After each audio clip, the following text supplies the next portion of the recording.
அனைவருக்கும் மாலை வந்தனம். அஸ்ஸலாமு அலைக்கும் வரஹ்மத்துல்லாஹி வபரகாத்துஹு. அழகான வாழ்வு, வளமான நாடு, ஊழலற்ற சமூகம் என்ற அடிப்படையிலே இந்த ஆட்சியில் இருக்கும் என்பிபி அரசாங்கம் இந்த இலங்கை திருநாட்டை அற்புதமான முறையில் வழிநடத்திச் செல்வதை நீங்கள் அறிவீர்கள். இந்த அரசாங்கம் தேர்ந்தெடுக்கப்பட்டு, அதாவது ஏனைய கட்சிகள் அத்தனையும் புறக்கணிக்கப்பட்டு, ஆல்மோஸ்ட் அத்தனையும் புறக்கணிக்கப்பட்டு 3/2 பெரும்பான்மைக்கு மேலதிகமாக மக்கள் பிரதிநிதிகளை தெரிவு செய்து இந்த அரசாங்கத்திடம் மக்கள் ஆட்சியை கொடுத்துள்ளார்கள்.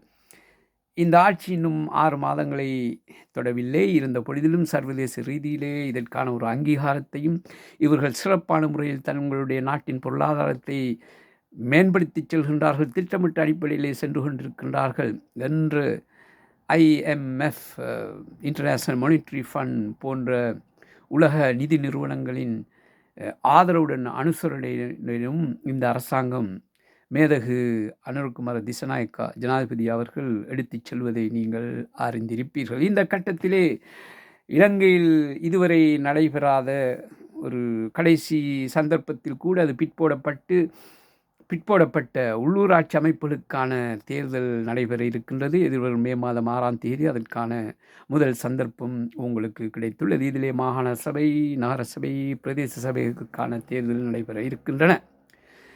இந்த நிலையிலே, அதாவது ஊழலற்ற ஒரு சமூகத்தை உருவாக்குவது என்ற உயரிய கொள்கையில் இந்த அரசாங்கம் நடை போட்டு கொண்டிருக்கும் பொழுது, இந்த ஊர் மட்டத்திலே, அதாவது எதிர்வரும் 6ஆம் தேதி மே மாதம் நடக்கவிருக்கும் இந்த தேர்தலிலே எவ்வாறு நாம் ஊழலற்ற ஒரு ஆட்சியை, ஒரு அமைப்பை இந்த நகரம், பிரதேசங்களுக்கு இடையிலே, பிரதேச சபைகளுக்கிடையே கொண்டு வருவது என்பதில் மக்கள் ஆர்வமாக இருக்கின்றார்கள்.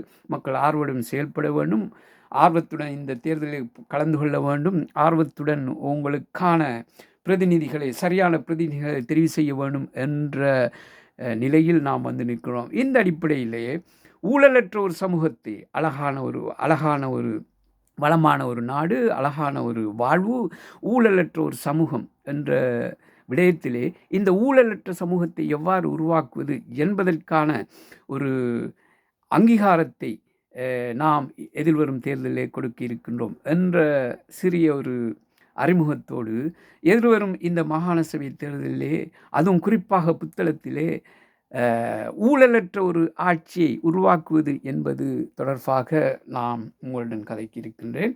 இதற்கு முதல் படியாக கடந்த ஆட்சி சபைகளிலே, அதாவது புத்தளம் நகர சபையாக இருந்த பொழுது உங்களுக்கு தெரியும், அல்ஃபா, பீட்டா, டெல்டா என்ற பல்பொருள் அங்காடிகள் அல்லது ஷாப்பிங் மால் கட்டப்பட்டதையும், அது மக்களுக்கு பகிர்ந்தளிக்கப்பட்டதையும், அதிலே மிகப்பெரிய மோசடிகள் நடந்துள்ளது என்பதையும் இன்று மக்கள் பெருவாரியாக பேசிக்கொண்டிருக்கின்றார்கள். ஆகவே ஊழலற்ற ஒரு சமுதாயத்தை உருவாக்க வேண்டுமானால் அவர்களை நிர்வகிக்கும் உள்ளூர் அமைப்புகள் ஊழலற்றதாக இருக்க வேண்டும் என்பதில் மாற்றுக்கருத்து உங்களுக்கும் எனக்கும் இருக்க முடியாது. அந்த அடிப்படையிலே புத்தளம் நகரசபை இன்று மாநகர சபையாக தரம் உயர்த்தப்பட்ட நிலையில் அமையப்போகும் இந்த மாநகர சபைக்கான ஆட்சி ஊழலற்றதாக இருக்க வேண்டும். அப்படியானால் இன்று ஊழல் நிறைந்த ஒரு ஆட்சியிலே இருந்த பிரதிநிதிகள் மீண்டும் புத்தளத்திலே வாக்கு கேட்கின்றார்கள். என்பிபி என்ற தேசிய மக்கள் சக்திக்கு புறம்பான அனைத்து கட்சியினரும் இங்கே களமிறங்கியுள்ளார்கள். அத்தனை பேரும் ஊழல் குற்றச்சாட்டுக்கு உட்பட்டவர்கள். பொதுமக்கள் இது தொடர்பாக பொதுமக்கள் என்ன சொல்கின்றார்கள்? இந்த அல்ஃபா, பீட்டா, டெல்டா மார்க்கெட் சந்தை அல்லது வியாபார ஷாப்பிங் மால் சம்பந்தமாக பொதுமக்கள் என்ன சொல்கின்றார்கள்? அரசியலிலே இருந்தவர்கள் என்ன சொல்கின்றார்கள் என்பதை இப்பொழுது உங்களுக்கு குரல் வழியாக நான் தரப்போகின்றேன். இதோ முதலாக இது தொடர்பாக ஒரு பொதுமகன் சமூக வலைத்தளங்களில் உரையாடும் போது சொல்லிய விஷயத்தை இப்பொழுது கேட்கப் போகின்றீர்கள்.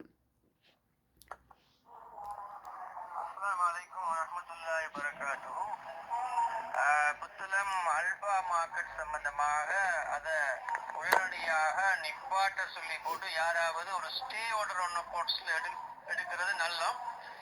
இங்க பெருவாரியான ஊழல் நடந்திருக்குது அப்படிங்கிற விஷயம் சம்பந்தமாக அப்படி ஒன்று எடுத்தால்தான் கடை எடுத்திருக்கிற வியாபாரிகளுக்கும் ஊர் மக்களுக்கும் ஒரு நீதி கிடைக்கும் அப்படின்னு சொல்லி நான் நினைக்கிறேன். எடுக்கிறதுக்கு இருக்கிற வியாபாரிகளுக்கும் எடுத்திருக்கிற வியாபாரிகளுக்கும் நீதி ஒண்ணு கிடைக்கும். ஏன்னு சொன்னாக்கா ஒவ்வொரு வியாபாரிகளும் சும்மா அநியாயத்துக்கு சொல்லி டபுள் சிம்பிளா கொடுத்துறாங்க இந்த மந்திரித்து மாமாருக்கு போய் சேர்றதுக்கா. அவங்கள கொஞ்சம் எல்லாம் ஒன்றும் சேர்ந்தாங்கன்னு சொன்னாக்கா இதுக்கு நல்ல ஒரு கேம் ஒன்று அமைக்கணும். கொடுத்த சல்லியில ஒரு அரைவாசி சல்லிய சரி திருப்பி வாங்கக்கூடிய மாதிரி ஒரு நிலைமை கூட இருக்குது பார்க்குற நேரத்தில். ரைட். இப்பொழுது நீங்கள் கேட்டது ஒரு பொதுமகன், அதாவது இந்த அல்ஃபா மார்க்கெட் விடயத்திலே ஒரு ஊழல் நடந்திருக்கின்றது. அதிலே அந்த மந்திரிமார்கள், அதாவது மக்கள் பிரதிநிதிகள் அதிலே மோசடி செய்துள்ளார்கள் என்ற ஒரு ஆதங்கத்தை ஒரு பொதுமகன் இங்கே விளங்கப்படுத்துகின்றார். இந்த கட்டத்திலே இவர் சொல்லும் இந்த மந்திரிமார்கள் என்று சொல்பவர்கள் முன்னைய நகரசபையிலே ஆட்சியில் இருந்தவர்கள். அதிலே குறிப்பாக இன்று போட்டியிடும் எதிர்வரும் 6ஆம் தேதி மே மாதம் களமிறங்கியிருக்கும், அதாவது முஸ்லீம் காங்கிரஸ் சார்பாக களம் இறங்கி இருக்கும் மேயர் வேட்பாளர் ஒருவரை குறிவைத்து இந்த விடயங்கள் சொல்லப்படுகின்றன. குறிவைத்து என்பதில் வேணுமென்றல்ல, அவர் இந்த ஊழலிலே மிகவும் ஒரு சூத்திரதாரியாக மிகவும் பங்கு பற்றுதலுடன் நடந்து கொண்டதாக, சட்டத்துக்கு புறமான முறையில் நடந்து கொண்டுள்ளார் என்பதை இன்னொரு பொதுமகன் இங்கே சொல்வதையும் நீங்கள் இப்பொழுது கேட்கப் போகின்றீர்கள்.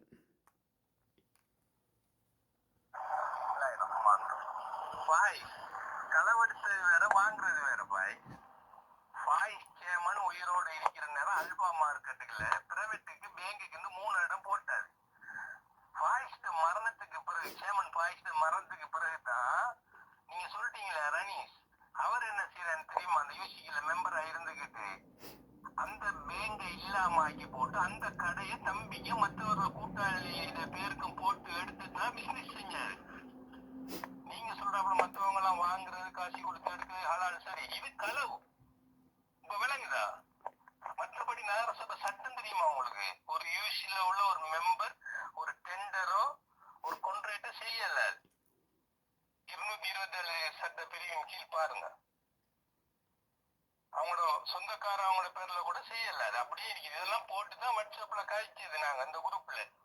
இப்போ அதான் நாங்க சொல்றோம், எங்க மார்க்கெட் அந்த பேங்க் அல்பா மார்க்கெட்டுக்குள்ள உள்ள பேங்க் எங்க? இப்பொழுது நீங்கள் கேட்டது இன்னொரு பொதுமகன் இந்த அல்ஃபா மார்க்கெட் சம்பந்தமாக தன்னுடைய ஆதங்கத்தை வெளிப்படுத்துகின்றார். அவர் 2 விடயத்தை இங்கே கூறியதை நீங்கள் அவதானிப்பீர்கள். ஒன்று, ஒரு நபருடைய பேரை இங்கே உச்சரிக்கின்றார், அதுதான் ரனீஸ் என்பவர். இந்த ரனீஸ் என்பவர் தான் எதிர்வரும் தேர்தலில் மாநகர சபைக்கான தேர்தலிலே முஸ்லீம் காங்கிரஸ் சார்பாக மேயராக போட்டியிடுவதற்கு முன்னால் வந்துள்ள ரனீஸ் அவர்கள். இவர் முன்னே நாள் நகரசபை உறுப்பினரும் கூட. அவர் சட்டத்துக்கு விரோதமான முறையில் என்று இந்த நபர் கூறுகின்றார். அதாவது உங்களுக்கு தெரியும், நகரசபையை ஆள்வது, அதன் நிர்வாகத்துக்கு வழிகாட்டுவது, அதன் சரிபுலைகளை நாங்கள் சேலஞ்ச் பண்ணுவதாக இருந்தால் அல்லது என்னவென்று பார்க்க வேணுமாக இருந்தால் அதற்கான சட்டக்கோவை என்பது நகரசபை கட்டளை சட்டம். இதில் 217வது என்ற ஒரு சரத்து மீறப்பட்டுள்ளதாக இவர் சொல்கின்றார். அதை நாம் பிறகு பார்ப்போம், இது உண்மையில் எத்தனாவது சரத்து என்பது. ஆனால் அவர் குறிப்பிட வருவது, இங்கே நகரசபை கட்டளை சட்டத்தின் விதிப்புரைகளுக்கு புறம்பான முறையில் இவர் நடந்துள்ளார் இந்த ரனீஸ் என்பவர். அந்த அடிப்படையிலே அதிலே ஒரு விடயம் உள்ளது, கான்ஃப்ளிக்ட் ஆஃப் இன்ட்ரெஸ்ட் என்று சொல்வார்கள். அதாவது நலன்களுக்கு இடையிலான முரண்பாடுகள் என்பது. அதாவது அங்கே ஒரு உறுப்பினராக இருந்தவர் நேரடியாகவோ மறைமுகமாகவோ தனக்கோ அல்லது தான் சார்ந்த குடும்ப உறுப்பினர்களுக்கோ நண்பர்களுக்கோ இதில் பலன் பெறுவதற்கு, சட்ட ரீதியற்ற முறையிலே பலன் பெறுவதற்கு துணை போகக்கூடாது என்ற ஒரு விடயத்தை இவர் மீறியுள்ளார். இந்த ரனீஸ் அவர்கள் சுமார் 7 கடைகளை எடுத்துள்ளார் என்று இன்னொரு நபரும் இங்கே குறிப்பிடுகின்றார். அதிலே 3 தன்னுடைய தம்பியுடைய பேரிலும் இன்னும் 4 தன்னுடைய நண்பருடைய பேரிலும் என்று குற்றச்சாட்டில் நீண்டு கொண்டே இருக்கின்றது. இந்த அடிப்படையில் இனி வரப்போகும் ஆட்சியிலே இந்த ஊழலற்ற ஒரு நிர்வாகத்தை அங்கே அமைக்காமல் மக்கள் நலன் விரும்பி மக்கள் நலனில் அக்கறை உள்ள ஒரு ஒரு நிர்வாகத்தை அமைக்க வேண்டும். அந்த நிர்வாகத்தை மக்களுக்கு உறுதியுடனும் மிகவும் லாபமாகவும் மிகவும் திறமான முறையிலும் மிகவும் அறிவுபூர்வமாகவும் வழங்க காத்திருப்பவர்கள் என்பிபி கட்சி சார்பாக போட்டியிடும் குழுவினர் என்பதை அந்த கட்சியின் குழு உறுப்பினர் இந்த மாநகர சபையின் முதல்வராக போட்டியிடும் இன்ஜினியர் ரின்சாட் அவர்கள் என்ன சொல்கின்றார் என்று இப்பொழுது கவனியுங்கள்.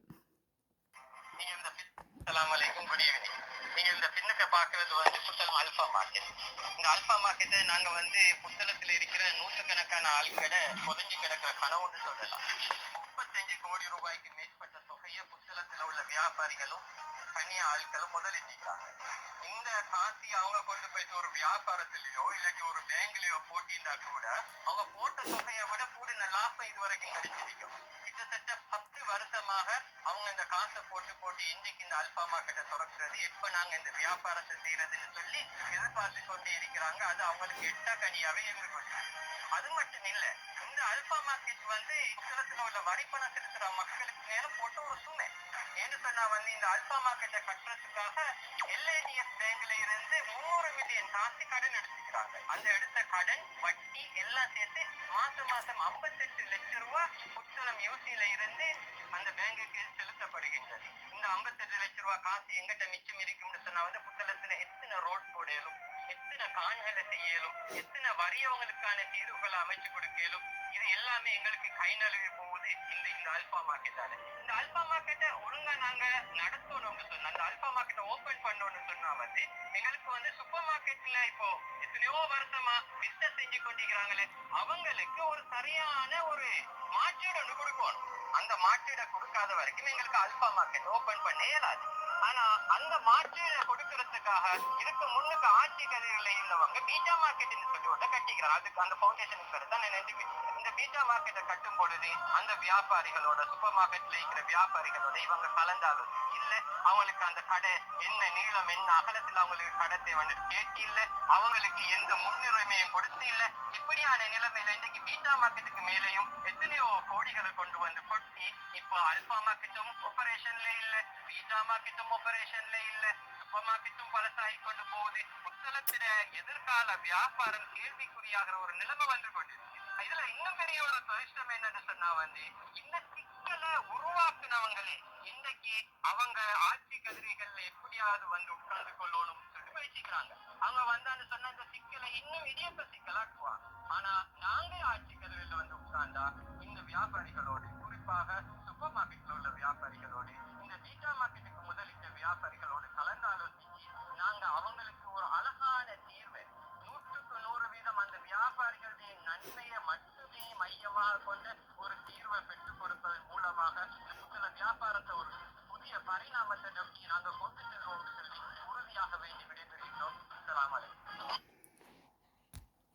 இப்பொழுது நீங்கள் கேட்ட குரல் பதிவு புத்தளத்திலே என்பிபி சார்பாக மேயரல் கண்டிடாக களமிறங்கியிருக்கும் என்ஜினியர் ரின்சாட் அவர்களுடைய குரல் பதிவு.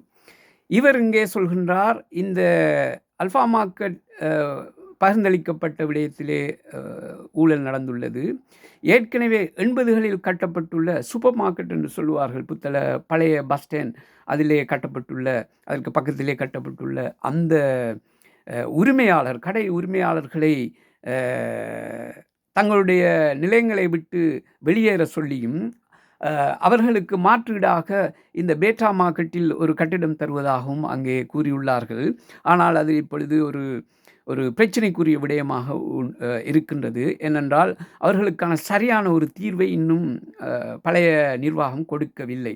ஆகவே இவர் இங்கே மிகவும் வெளிப்படையாக சொல்கின்றார், ஏற்கனவே அந்த சூப்பர் மார்க்கெட்டின் உரிமையாளர்கள் அவர்களை அங்கிருந்து வெளியேற சொன்னால் அவர்களுக்கு போவதற்கு இடமில்லை. ஆகவே இப்பொழுது கட்டப்பட்டிருக்கும் கட்டிடங்களில் அல்லது ஏற்கனவே கட்டப்பட்ட கட்டிடங்களில் அவர்களுக்கான கடை தொகுதிகள் வழங்கப்பட்ட பின்னரே பொதுமக்களுக்கு அல்லது ஏனைய இந்த வியாபாரிகளுக்கு கொடுக்கப்பட வேண்டும். அதை சுமூகமாக பேச்சுவார்த்தை மூலம் நாங்கள் தீர்த்து அதற்கு ஒரு நல்ல முடிவை காண்போம் என்று இவர் சொல்லும் பொழுது அங்கே அவர் ஒரு வார்த்தையை பாவித்தார்.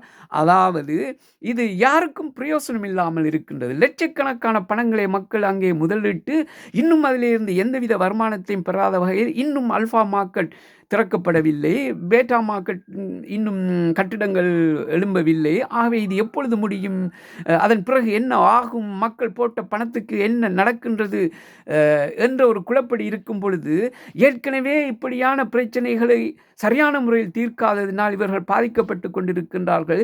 இப்படியான சிக்கல்களை முன்கூட்டியே சரியான முறையில் திட்டமிடாத அடிப்படையில் நடந்து கொண்டதனால் அவர்கள் தங்கள் இந்த இந்த கடை தொகுதியிலே போட்ட பணத்தை வேறு விதத்தில் செலவழித்து வேறு விதத்தில் முதலீடு சென்றிருந்தால், வங்கியில் போட்டிருந்தால் அதற்கான பிரதிபலன்களை அவர்கள் கண்டிருப்பார், லாபங்களை கண்டிருப்பார் என்று சொல்லும் பொழுது இதோ இந்த எதிர்கால மேயர் அவர்கள் புத்தள மக்களை வட்டி வாங்குவதற்காக தூண்டுகின்றார் என்ற ஒரு பொய் பிரச்சாரம் இங்கே நடந்து கொண்டிருப்பதை பார்க்கின்றீர்கள்.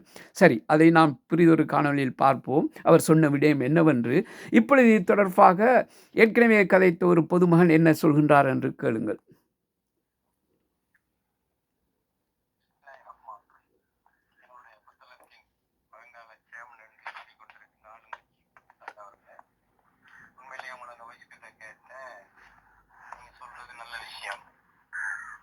அந்த சூப்பர் மார்க்கெட் அல்பா மார்க்கெட் முன்னுக்கு ஆர்டி சேமண்ட காலத்துல கட்டி கொடுத்ததுக்கு அவங்களுக்கு ஒரு நல்ல தீர்வு ஒன்று கிடைக்கும். அதே போல நீங்க ரெண்டு பேசுற இடம் அல்பா மார்க்கெட்டா, அதுக்கு காட்சி கொடுத்தவங்களுக்கும் நல்ல தீர்வு ஒன்று பெற்றுக் கொடுப்பேன்னு சொல்றீங்க. இன்னொன்று உங்களோட ஞாபகத்துக்கு கொண்டுட்டு வர நான் ஆசைப்படுறேன். அதை கட்டாயம் செய்யுங்க. ஏன்னா சகோதரர் ஃபாய்ஸ் சேமண்ட காலத்துல அல்பா மார்க்கெட்டு கட்டுற நேரங்கள்ல அந்த பொருளாதார நிதி எல்லாமே அதுக்குள்ளே வந்து சுத்தி வைக்கணும்னு சொல்லி பிரைவேட்டா பேங்குக்கு 3 இடம் போட்டாரு சகோதரர் ஃபாய்ஸ். அந்த அல்பா மார்க்கெட் முதலாவது உள்ள ப்ரொஜெக்ட் இதுல நீங்க பாருங்க, எடுத்து கேமரா போனா அதை கட்டாயம் செய்யுங்க. அந்த அல்பா மார்க்கெட்டுக்குள்ள பிரைவேட்டுக்கு உள்ள பேங்குக்கு என்னென்ன இடம் வாங்கிட்டாங்களோ அந்த இடத்த நீங்க கட்டாயம் அந்த அல்பா மார்க்கெட் உள்ளது அமைங்க. அப்பதான் அதுக்குள்ள அந்த பொருளாதாரம் அவசரத்துக்கு சல்லிவை போடுறதோ மாற்றுறதோ சல்லிவை எடுக்கிறதா இருந்தா கூட அந்த பிரைவேட் பேங்க்காக போட்டே தான் சகோதரர் பாய்ஸ்க கனவு. அது அந்த ஒரு பெரிய ஒரு அல்பா டெல்டா இதெல்லாம் அங்கே வார நேரங்கள்ல அங்கே பேங்க் கட்டாயம் தேவை. அதை நீங்க கொண்டு போனால் அதை கட்டாயமா நீங்க அதை அமுல்படுத்து. அந்த அல்பா மார்க்கெட்ல முதலாவது பட்ஜெட்ல, ஏன்னா அதுல தான் பல ஊழல்கள் நடந்து அந்த அல்பா மார்க்கெட்ல பேங்குக்கு போட்ட இடத்த சகோதரர் பாய்ஸ மரணத்துக்கு பிறகுதான் அதை கடையாக்கி அவங்களோட சொந்தக்காரங்களுக்கும் அவங்களோட நண்பர்களோட பேர்லயே போட்டு வித்து பிசினஸ் நடந்து அது அப்படி ஒரு யூசி மெம்பர் மார்கள் செய்யல. சட்டம் 227 நகரசபை சட்டத்தின் உள்ளூராட்சி மன்ற சட்டத்தின் பிரிவின் கீழ் அந்த அடிப்படையில் வச்சுனாலும் உங்களுக்கு இதை கேன்சல் பண்ணலாம். அதுக்குள்ள ஊழல்களை நீங்க இந்த ஊருக்கு கொண்டு வரோம்னு நாங்கள் எதிர்பார்க்கிறோம். மீண்டும் அவர் இங்கே நடந்த ஊழலை பற்றி சொல்கின்றார். அதிலே குறிப்பாக இந்த வங்கி என்பது வியாபாரம் மிகவும் லாபகமாக நடந்து செல்வதற்கும் தடையின்றி செல்வதற்கும் அந்த வியாபாரங்கள் மையப்படுத்தப்பட்டிருக்கின்ற பகுதிகளிலே வங்கி நடமாட்டங்கள் நிதி சேவைகள் இருப்பது ஒரு முக்கியமான விடயம்.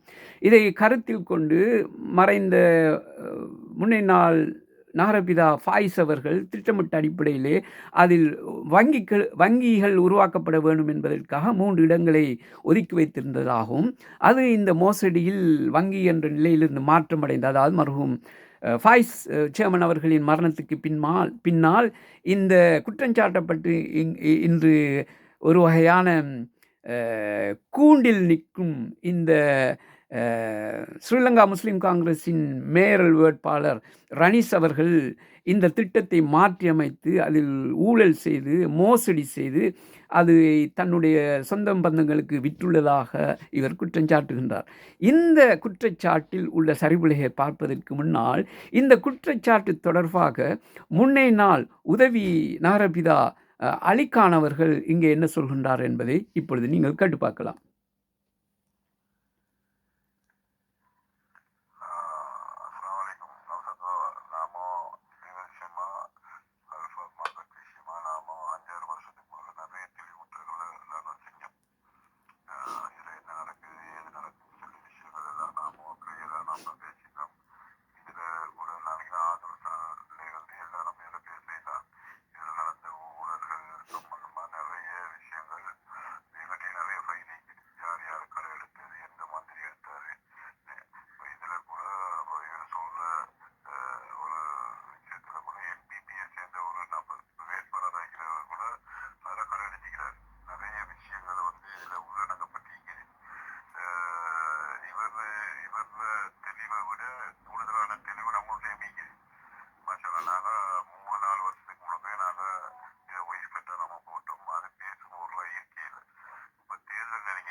இப்பொழுது நீங்கள் கேட்டது முன்னை நாள் உதவி நகரபிதாவாக கடமையாற்றிய அலிகான் அவர்கள்.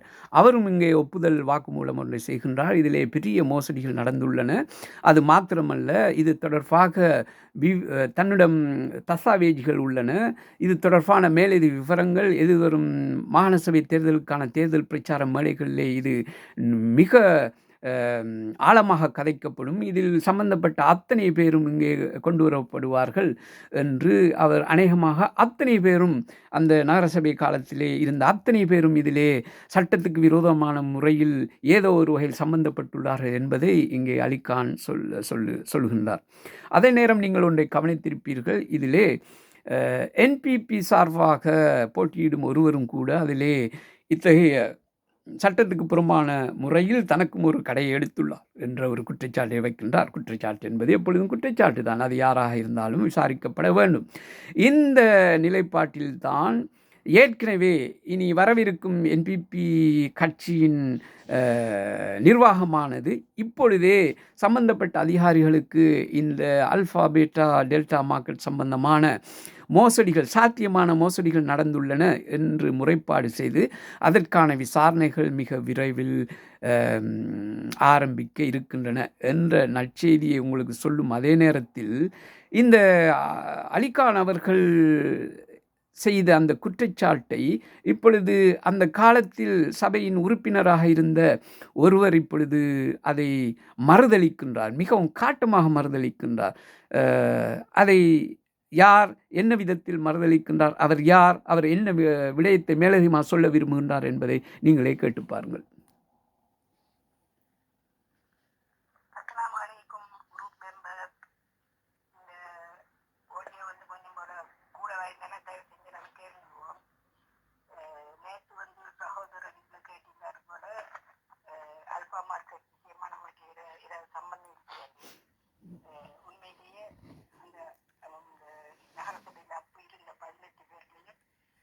சம்பந்தப்படாத ஒரே ஒரு ஆள் நான் தெளிவா சொல்றேன்.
இந்த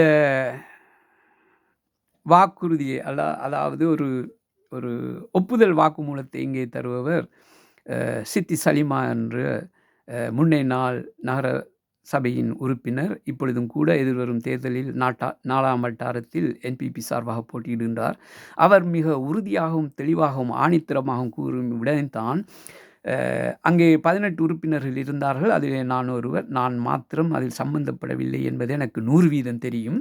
மற்றவர்களை நான் நேரடியாக சொல்லவில்லை சம்பந்தப்பட்டிருக்கிறார்களா இல்லையா என்பது. ஆனால் என்னை பொறுத்தவரை எனக்கு நன்றாக தெரியும் நான் எந்த விதத்திலும் சம்பந்தப்படவில்லை, மற்றவர்கள் சம்பந்தப்பட்டிருக்கிற வாய்ப்பு இருக்கின்றது என்பது. இன்று ஏற்கனவே இது சம்பந்தமாக பேசிய அத்தனை பேரும் இங்கே ஊழல் நடந்திருக்கின்றது என்று சொல்கின்றார்கள். ஆகவே நிச்சயமாக மற்றவர்கள் இதிலே பொறுப்புதாரிகளாக இருந்து கொண்டிருக்கின்றார். நாம் பல முறை இதை பல சமூக வலைத்தளங்களிலே பேசிய பொழுதும் கூட இன்றும் இந்த முஸ்லீம் காங்கிரஸின் பிரதம வேட்பாளராக மேயரல் கேண்டிடேட்டாக போட்டியிடும் ரனீஸ் அவர்களோ அல்லது அன்றைய காலத்தில் நகரசபையின் உறுப்பினராக இருந்த எவருமோ அல்லது இதில் நேரடியாக மறைமுகமாகவோ சம்பந்தப்பட்ட எவருமோ இதுவரை வாய் திறக்காத நேரத்தில் இந்த பெண்மணி சித்தி சலிமா அவர்கள் மிகவும் தைரியத்துடனும் வெளிப்படைத்தன்மையுடனும் இங்கே வந்து தான் ஒரு சுற்றவாளி என்பதை இங்கே நிறுத்திவிட்டு செல்கின்றார் என்ற விடயம் மாத்திரமல்ல, எம்முடைய புதிய நிர்வாகம் என்பிபி நிர்வாகம் அமையும் பொழுது நிச்சயமாக இதற்கான ஒரு விசாரணை கமிஷன் அமைக்கப்படும். அல்லது கமிஷன் என்ற வகையில் அமையாவிட்டாலும் கூட இது தொடர்பான ஒரு நீண்ட விசாரணையின் பின்னால் இதில் குற்றவாளியாக காணப்படும் அத்தனை பேரும் தண்டிக்கப்படுவார்கள். அதிலே என்பிபி கட்சியில் சேர்ந்தவர்கள் எவராக இருந்தாலும் கூட அவர்களும் தண்டிக்கப்படுவார்கள் என்ற உத்தரவாதத்தை அவர்கள் சார்பாக நான் உங்களுக்கு தர முடியும். ஆகவே ஏற்கனவே இந்த ஊழல்களின் மோசடியிலும் கலந்து கொண்ட மக்கள் பிரதிநிதிகளை மீண்டும் தெரிவு செய்து இந்த மாநகர சபைக்கு வரவிருக்கும் வருமானத்தில் அல்லது மக்களுக்காக அங்கே செய்யப்படவிருக்கும் நலத்திட்டங்களில் சுய லாபம் பெற இருக்கும் இந்த உறுப்பினர்களை மீண்டும் தெரிவு செய்ய போகின்றீர்களா, அல்லது நேர்மையும் வாய்மையும் செயற்திறன்மையும் சொல்லியதை செய்யும் உறுதியும் கொண்ட என்பிபி உறுப்பினர்களை நீங்கள் தெரிவு செய்ய போகின்றீர்களா? அவர்களின் தலைமை உறுப்பினராக போட்டியிடும் என்ஜினியர் ரின்சாட் அவர்களை தெரிவு செய்வதன் மூலம் நாட்டிலே என்பிபி அரசாங்கம், எமது மாகாணத்திலே எமக்கான ஆளுநர் கவர்னர் அவர்கள் என்பிபி சார்பானவர், எமது தேர்தல் மாவட்டம் முழுவதுமே என்பிபி கட்சியை சேர்ந்தவர்கள் எம்பிக்களாக இருக்கின்றார்கள். அதில் புத்தளம் தேர்தல் தொகுதியிலும் என்பிபி சார்பான எம்பி இருக்கின்றார். அந்த வகையிலே நாம் இந்த மாநகர சபையையும் என்பிபியுடைய அதிகாரம் உள்ள ஒரு சபையாக அமைப்பதன் மூலம் நாம் நிறையவே எமது தேவைகளை மிக குறுகிய காலத்தில் மிகவும் நேர்த்தியான முறையில் பெற்றுக்கொள்ள எமக்கு கிடைக்க இருக்கும் இந்த சந்தர்ப்பத்தை தவறவிடும் விதத்தில் மீண்டும் மீண்டும் ஏற்கனவே ஊழல் மோசடிகளில் குற்றச்சாட்டப்பட்டவர்களை தெரிவு செய்து மீண்டும் எம்முடைய நாட்டின் பொதுமக்களின் சொத்து, புத்தள மக்களின் வரிப்பணம் என்பதை நாம் வீண்விரயம் செய்வதற்கு தயாராக கூடாது. இங்கே நாம் கையிலே வெண்ணெயை வைத்துக்கொண்டு நெய்க்கு அலைவது போல இந்த முழு நாடுமே என்பிபி அரசாங்கத்தின் ஆளுகைக்கு கீழ் இருக்கும் பொழுது, நமது மாவட்டம் அப்படியான நிலையில் இருக்கும் பொழுது, நமது புத்தள தேர்தல் தொகுதி அப்படியாக நிலையில் இருக்கும் பொழுது, இந்த புத்தள நகரத்தை மாத்திரம் பழைய திருடர்களுக்கும் கள்ளர்களுக்கும் குற்றஞ்சாட்டப்பட்டவர்களுக்கும் வினைத்திறன் அற்றவர்களுக்கும் மீண்டும் ஆட்சி செய்ய கொடுத்து நாம் மீண்டும் மீண்டும் நஷ்டவாளியாக ஆக முடியாது. நீங்கள் அப்படி ஆகுவதற்கு விரும்ப மாட்டீர்கள் என்ற பூர்ண நம்பிக்கையுடன் இன்று உங்களிடம் இருந்து விடைபெறுகின்றேன். இன்ஷா அல்லாஹ் ஏப்ரல் மாதம் 1ஆம் கிழமையிலிருந்து தேர்தலுக்கான பிரச்சாரம் சூடுபிடிக்கும். அந்த நேரத்திலே மீண்டும் புதிய தகவல்களுடன் எங்களுடைய என்பிபி நிர்வாகம் புத்தளத்திலே அமையப்படும் பொழுது அதன் எதிர்கால திட்டங்கள் என்ன, எம்முடைய அடுத்த கட்ட நடவடிக்கைகள் என்ன, எம்முடைய சர்வதேச ரீதியிலான திட்டம் புத்தளத்துக்கு என்னவாக இருக்கின்றது, புத்தளத்தை எப்படி நாம் சர்வதேச ரீதியிலே அறிமுகப்படுத்தப் போகின்றோம் என்ற விடயங்களை தொடர்ச்சியாக நான் உங்களுடன் பகிர்ந்து கொள்வேன் என்ற உத்தரவாதத்துடன் உங்களிடமிருந்து விடைபெறுகின்றேன். நன்றி. அஸ்ஸலாமு அலைக்கும் வரஹ்மத்துல்லாஹி வபரகாத்துஹு.